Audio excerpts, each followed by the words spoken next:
Olá, meus amigos. Nesse vídeo de hoje nós vamos analisar esta obra aqui de Henry Kissinger, Ordem Mundial, que eu creio ser um exemplo único, pelo menos dos livros mais recentes, de uma obra extremamente sincera, escrita por um defensor do globalismo, né, da chamada Nova Ordem Mundial.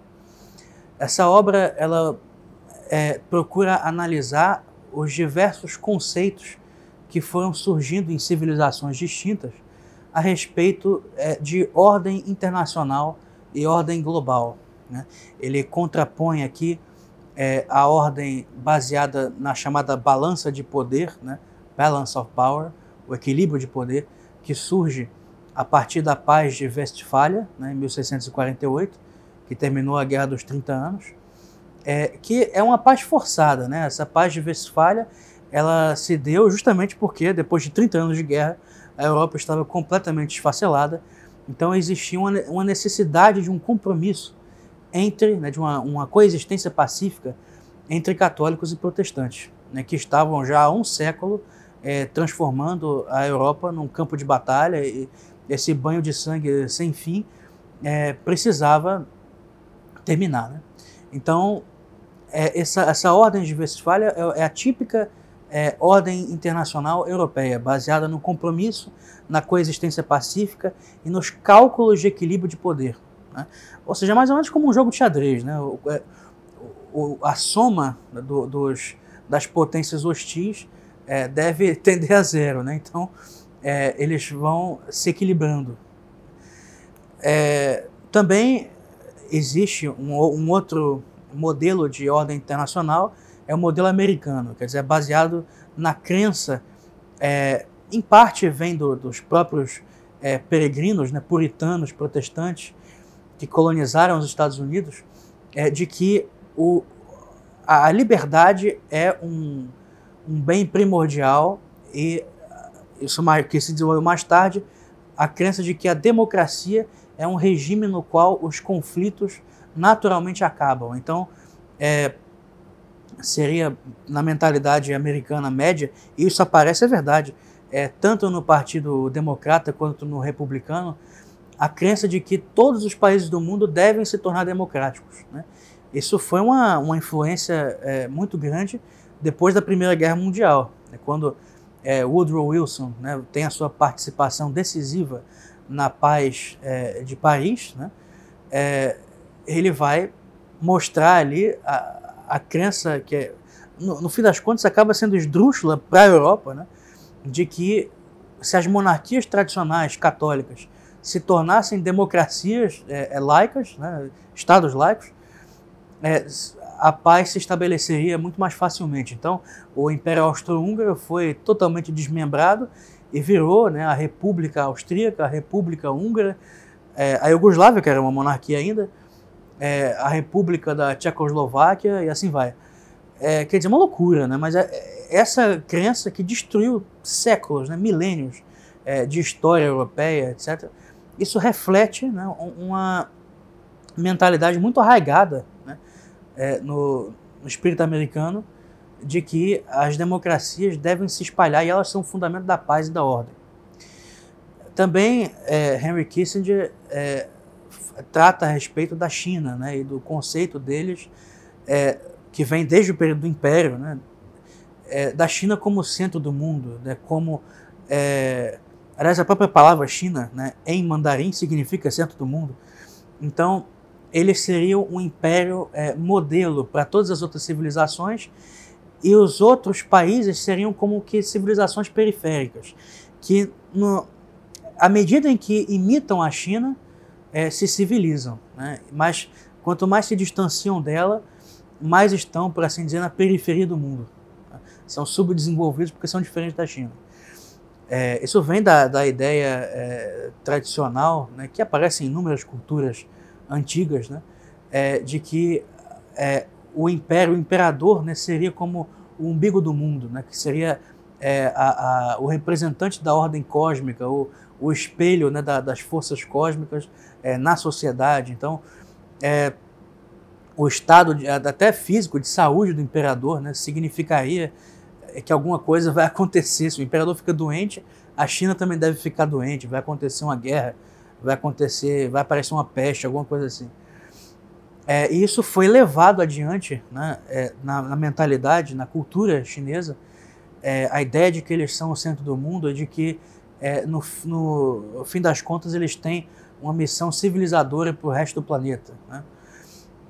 Fala também Henry Kissinger no seu livro da ordem islâmica, né, que é uma ordem fundamentalmente imperialista, que quer criar uma sociedade submetida ao Alcorão, uma sociedade internacional, e, no fim das contas, criar um grande império muçulmano, né, o Califado Universal.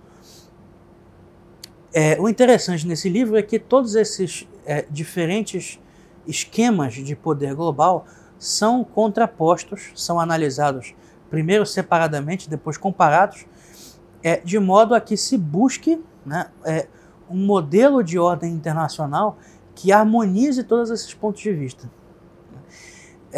Isso que parece ser um cálculo muito bem intencionado, né, na verdade esconde uma série de premissas, esconde uma ideologia nefasta que é importante que nós analisemos aqui brevemente, né? Eu devo fazer a análise de alguns livros, de algumas obras importantes nesse canal, mas eu escolhi abrir com essa, por mais que não seja um clássico nem nada, mas é uma leitura que eu fiz bastante recentemente e que me impactou bastante.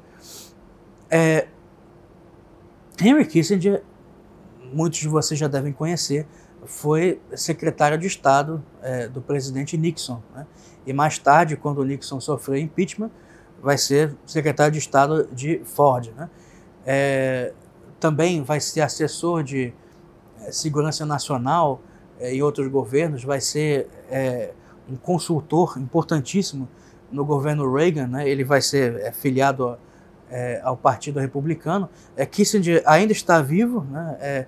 Pelo menos quando esse vídeo é gravado, ele é um homem de 99 anos de idade, mas é um homem que marcou todo o século XX, né? Marcou a Guerra do Vietnã, a participação americana na Guerra do Vietnã, os crimes de guerra que se cometeram lá, a saída vergonhosa dos Estados Unidos, né, do Vietnã, e deixando alguns soldados ali para morrer, né, americanos. Então é um homem que já recebeu muitas críticas, que é marcado também por diversos crimes, né? Então é um sujeito, no mínimo, moralmente ambíguo, né? Mas ele se destaca principalmente por ser um dos principais idealizadores do globalismo moderno.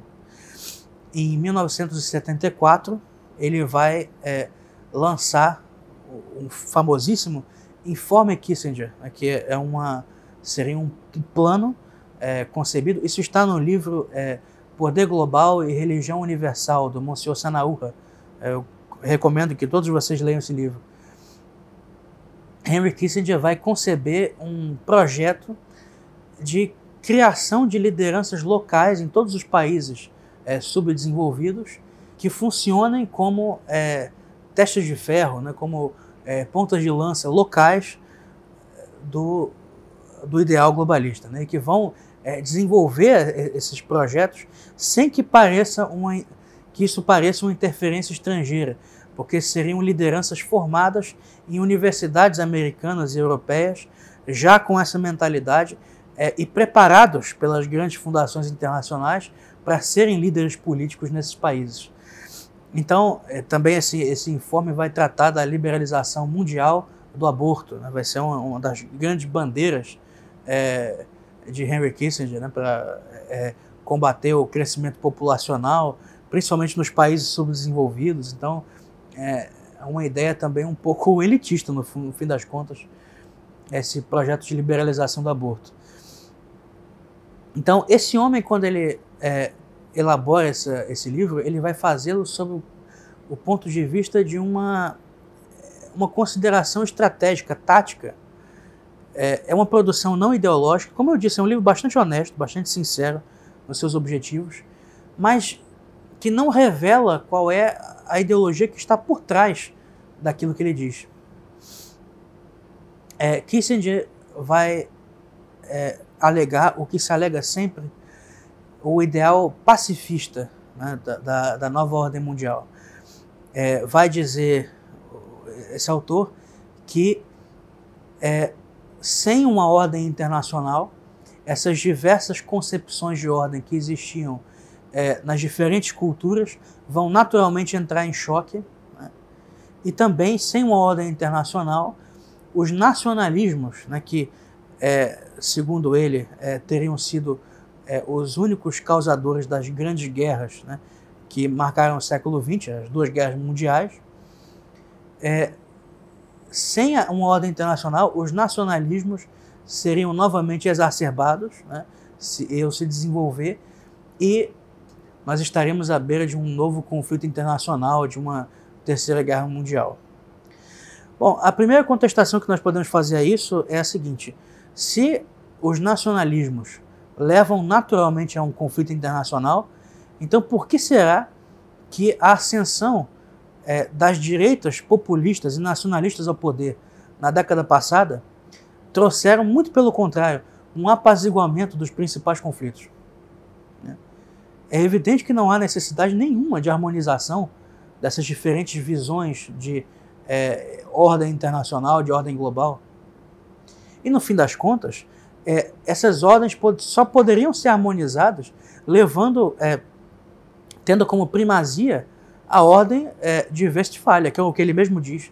Ou seja, seria uma espécie de administração científica da sociedade. E isso feito em escala global nada menos do que tirania. Essa é uma das premissas ocultas mais terríveis que se encontra nesse ideal globalista. Quer dizer, para fugir a um conflito internacional, que aliás nunca aconteceu, nós vemos, olha, eu não sou nenhum entusiasta da direita que existe atualmente, não sou fã de carteirinha de Donald Trump, muito menos de Bolsonaro. Tem inúmeros defeitos, principalmente no caso brasileiro, creio ser uma presidência desastrosa sob muitos aspectos, evidente, mas não houve nenhum grande conflito internacional que surgiu, que se desenvolveu durante esses governos. Muito pelo contrário, nós tivemos no governo Trump uma harmonização dos interesses americanos com a Rússia, e agora nós vemos exatamente o contrário, né? Os interesses antagônicos, né? A disputa de Putin com a OTAN cada vez mais grave. Houve sim uma guerra comercial com a China, mas isso é permanente e não descambou em nada mais grave também. Houve inclusive uma paz, né, inédita, né, entre Estados Unidos e Coreia do Norte, né? E uma visita, isso é algo que seria inconcebível, né, em outros tempos, Donald Trump e Kim Jong-un se encontrando pessoalmente. Quer dizer, é óbvio que houve, pelo contrário, um apaziguamento das tensões internacionais com a direita nacionalista, né? Mesma coisa nós podemos dizer com a Inglaterra, com o governo do Partido Conservador, que se retirou da União Europeia. Então eu não sei onde está esse nacionalismo perigoso, né, que ameaçaria a ordem internacional. Todos os outros desafios que são mencionados, desafio ambiental, desafio nuclear também, ora, todos eles são obviamente controlados por si só. Uma ameaça de uma ordem, de uma guerra internacional nuclear, aliás, na verdade, não aconteceu ainda uma terceira guerra mundial justamente por causa das armas nucleares e não pelo fim dos nacionalismos. Não foi a Constituição da ONU que impediu a ocorrência de uma terceira guerra, até porque depois da Primeira Guerra Mundial estabeleceu-se a Liga das Nações, não é mesmo? E essa Liga das Nações não impediu o desenvolvimento do nazifascismo e não impediu o início da Segunda Guerra Mundial. Então é evidente que não foi ordem internacional alguma que impediu que acontecesse esse novo conflito. Foram as próprias armas nucleares que tornariam uma guerra mundial catastrófica, que destruiria pelo menos metade da população mundial. Isso não interessa a ninguém. Então é óbvio que não é a ONU, não é uma ordem uma diplomacia, como se chama, multilateral. Nada disso vai impedir um conflito internacional. A diplomacia tradicional, com os seus cálculos de interesses, né, bilaterais, isso sempre foi muito mais eficaz, para falar a verdade. Então é evidente que o que está aqui em jogo, né, mas é escondido, é o ideal de administração científica da sociedade. Ou seja, um ideal tirânico. Se uma ordem internacional vai harmonizar todas as outras visões de ordem desenvolvida pelas culturas ao longo dos séculos, bom, então é óbvio que essa ordem internacional vai estar acima de todas elas. Então vai ser uma tirania internacional. E esse é o desejo do senhor Henry Kissinger, sempre foi. E que ele, embora não deixe explícito, né, isso acaba aparecendo como em poucas obras, né, dele. Eu já li alguns livros desse homem, muito inteligente, né, muito culto. Escreveu uma história da diplomacia americana, o seu livro Diplomacy, né, escrito nos anos 90, um livro excelente, né, mas que sempre oculta essas premissas fundamentais. E nós ficamos sem saber se ele as oculta para nós, né, seus leitores, ou se as oculta para si mesmo. Né? Essa premissa, na verdade, tem uma proveniência iluminista. Né? E não é à toa, né, que uma das obras também, que eu devo fazer uma análise em breve, que tem feito muito sucesso ultimamente, é um dos autores, um dos intelectuais públicos mais conhecidos, que é o Steven Pinker, né? Publicou recentemente a sua obra O Novo Iluminismo. E é assim mesmo que a elite global se enxerga, né? Como os grandes iluministas. Né? Aí no sentido mesmo de iluminação, são aqueles que vão trazer a luz da ciência à humanidade, que se encontra nas trevas da superstição, etc. Tudo isso é muita bobagem. Mas eu recomendo esse livro sim. Se aqueles que querem estudar a ideologia globalista, que desejam compreender como o globalismo se estrutura como discurso pacifista, etc., é muito interessante. Bom, meus amigos, é isso. Eu agradeço a todos pelo apoio que tem me dado. Eu peço que se inscrevam no nosso canal, que deem like no vídeo, que compartilhem esse link e que nos ajudem, né, na divulgação das nossas iniciativas. Em breve virão muitas outras. Muito obrigado.